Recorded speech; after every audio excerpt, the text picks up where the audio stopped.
bien, bienvenue dans ce nouveau tuto de notre cahier de broderie. Toujours la page numéro 2. La voici. Donc j'espère que vous êtes entraînés, que ça s'est bien passé. Aujourd'hui, nous allons voir la roue festonnée. Donc ce sont les petits ronds qui sont ici.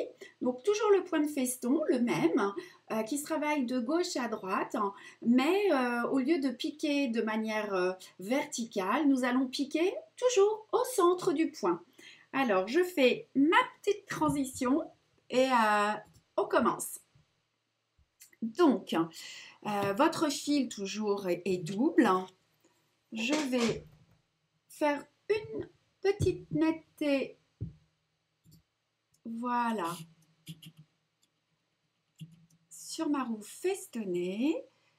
Et nous allons commencer à la broder. Alors, vous sortez, oups, ici au centre. Vous sortez sur l'extérieur du cercle. Vous piquez juste à côté pour bloquer votre fil. Vous retournez votre ouvrage. Oups, voilà. On passe dans la boucle. Et nous allons travailler de l'intérieur vers l'extérieur, de la gauche vers la droite.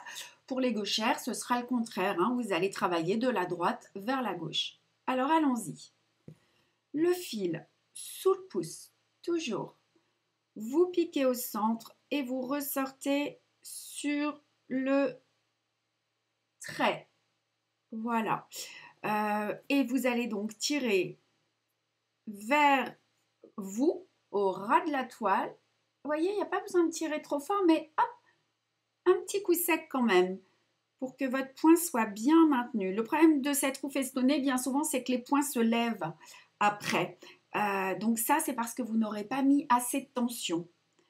Alors, vous voyez, moi, je laisse toujours un petit peu d'espace entre les points. J'aime bien voir ma toile derrière. Vous pourriez les faire plus serrés si vous avez envie. Le tout, c'est de rester régulier. Voilà. Et je tourne. Donc, je tourne mon cercle au fur et à mesure.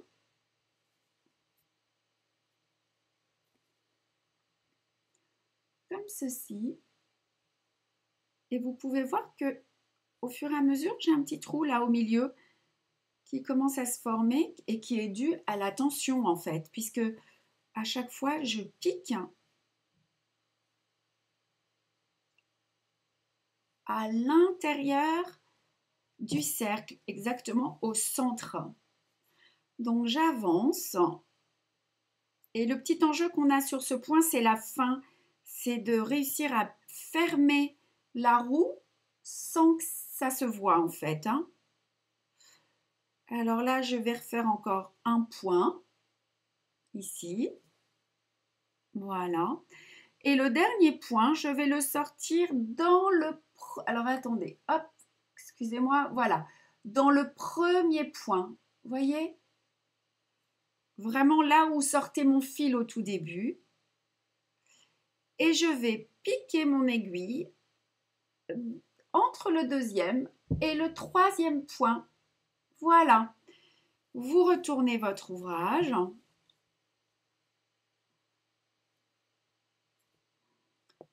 Le zoom est tellement important que j'ai pas beaucoup de marge de manœuvre pour bouger et sinon ça sort de l'écran.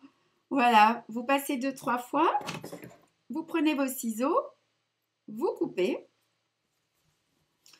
et votre roue festonnée est ainsi terminée. Alors, je vais vous montrer sur l'ouvrage. Vous en avez un. Alors, celles-ci ont été brodées, vous voyez, c'est intéressant, avec beaucoup moins de... Voilà, avec beaucoup moins d'espace entre les points, voyez? Donc, vous pouvez les regarder là, vous les voyez. Et puis, dans notre petit carré qui est ici, voilà. Donc, c'est à vous de voir. Plus ou moins d'espace. Toujours penser à bien tirer le fil sous le pouce, tenir le fil sous le pouce et à bien les tenir, à bien tirer votre fil vers vous. Voilà, et bien bye bye et puis à la prochaine pour le prochain tuto. Bonne journée, prenez soin de vous.